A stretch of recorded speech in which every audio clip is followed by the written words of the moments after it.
Hello के छ आज हाम्रो टुर हुँदैछ। आज मलामा जाने पर्ने भयो साथी गाइस है। आज गएर मलामा गएर आर्यघाट भन्छ त्यसमा आर्यघाटमा गएर हाम्रो बजे बित्तिनु भएको छ। वहाँ अब गाडी आउँदैछ, अब गाडीमा जाने भन्ने सल्लाह हो। यहाँ गएर अनि हल्का त्यहाँ गएर छिटो आउने, आजै आउने फर्किने आज भन्ने तयारी छ गाइस। हामी हल्का यता आएर यो खोलामा आइरहेछौँ, खोलामा जङ्गलमा आइरहेछौँ हामी। यो जङ्गलमा हेर्न सक्नुहुन्छ गाइस हैन, धेरै टाढा छ के जानुपर्ने हुने। कम्तीमा लाग्छ तपाईको 7-8 घन्टा लाग्छ हिँडेर मात्रै जानलाई। हामीले जानुपर्ने छ आधा बाटो डुङ्गेश्वर भन्ने ठाउँमा हिँडेरसम्म जानुपर्ने। माथि एउटा जिप पर्खेको, जिप आइदिएन के साथी।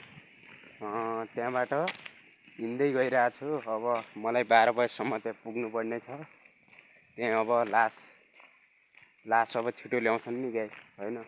अब त्यसैले जङ्गलमा एक्लै हिँडिरहेको छु हेर्नु गाइस।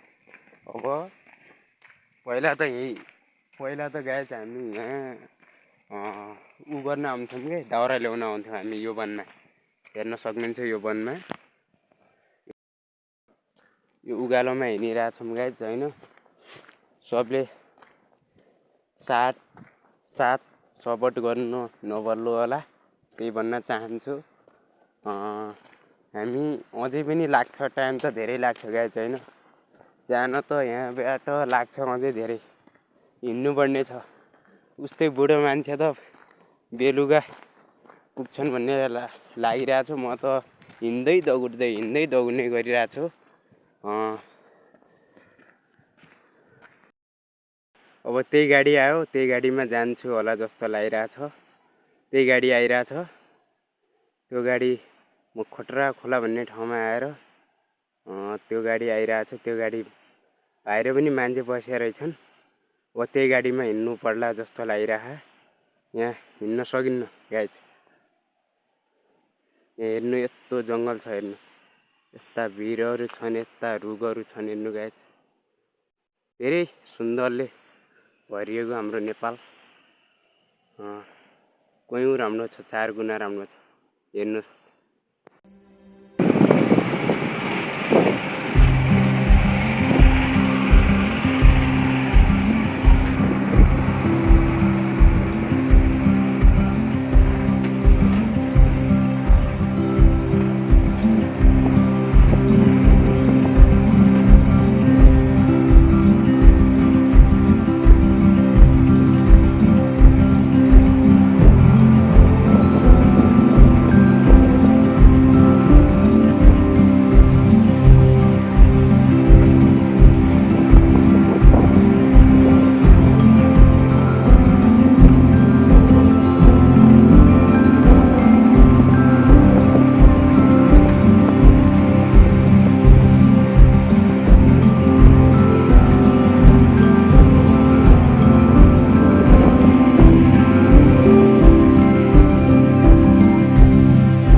पोल्छन् मान्छेलाई, बितेको मान्छेलाई पोल्ने यहीँ आर्यघाट यही भन्छ आर्यघाटमा आयौँ। त्यहाँ गाइस मन्दिर रहेछ त्यहाँ एउटा त्यहाँ उता धर्मशाला बस्ने खाने के हो यहाँ बस्ने रहेछ, यहाँ बस्ने खाने रहेछ यहाँ गाइस।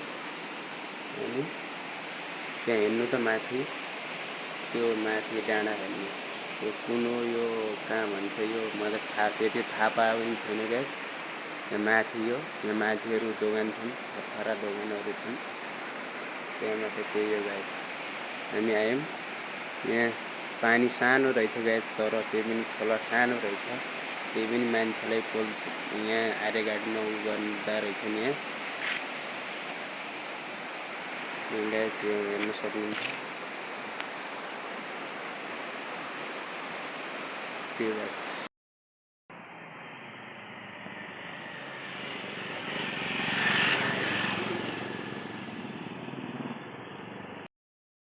हेलो गाइस, म त आइपुगेँ यता लास आइपुगिरहेछन्। लास कोही बेला पाउँयो घरदेखि त्यही 8 बजे हिँडेको 9 बजे कतिको 9:30मा आइपुग्यो यहाँ। अब यति अब कोही बेला लास आउँछ भन्ने हो, लास आयो भने उ गरेर हिँडी जानु पर्ला भन्ने हो। अरू हेर्न सक्नुहुन्छ गाइस, माथि ब्याकग्राउन्ड हेर्नुहोस् राम्रो छ। माथि यो के भन्छ यसलाई बिउरा खेत भन्छ, त्यो बिउरा खेत भन्दा आर्यघाटको हल्का यतै आइरहेको छु म। यहाँ देख्न सक्नुहुन्छ गाइस, धेरै राम्रो ठाउँ रहेछ यहाँ। यो पिच भइरहेको रहेछ रोड, यो पिच भइरहेछ, त्यो घर रहेछ। त्यो बस्छन् कि नै मान्छे बस्दैनन्, त्यो मान्छे बस्दैनन् नि।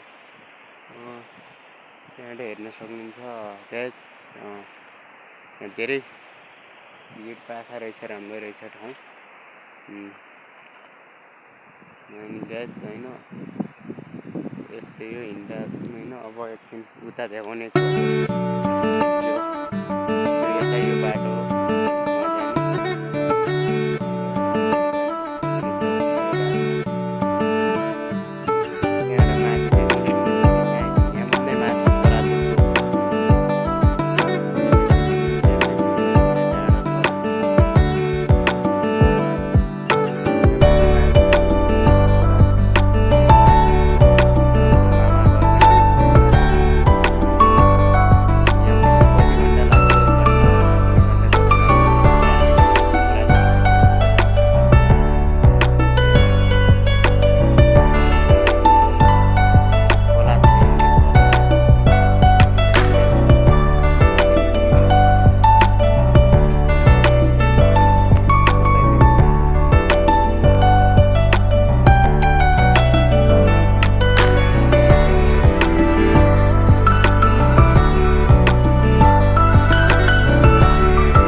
केही गोठाला सोठाला जानुहुन्थ्यो गोठाला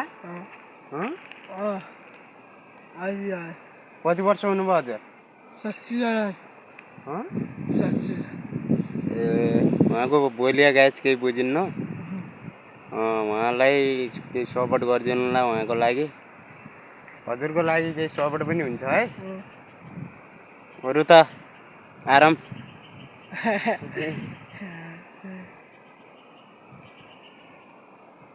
यो हुन्छ गाइज अब यतिकै समाप्त गरौँ गाइज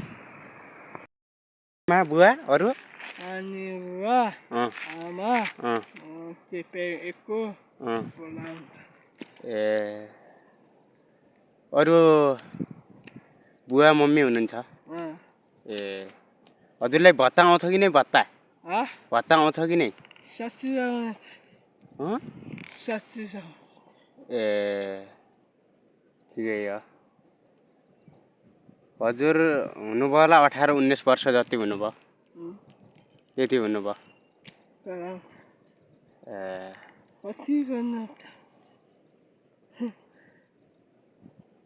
ए उहाँको लागि गाइज है सपोर्ट गर्नु होला यहाँ ठाउँ पनि राम्रो रहेछ गाइज होइन यो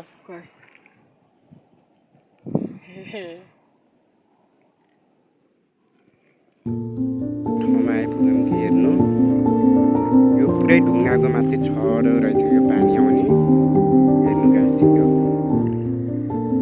ढुङ्गाको मात्रै रहेछ हेर्नु गाइज हेर्न सक्नुहुन्छ माथिसम्म छ पुरै ढुङ्गाको माथि छडो पानी आइरहेको छ हेर्नु गाइज धेरै पहिला हिँडेरै जानुपर्छ अहिले पनि हिँडेरै जानु बोरा जस्तो गाडीमा जान्छ मान्छे पहिला हिँड्दैन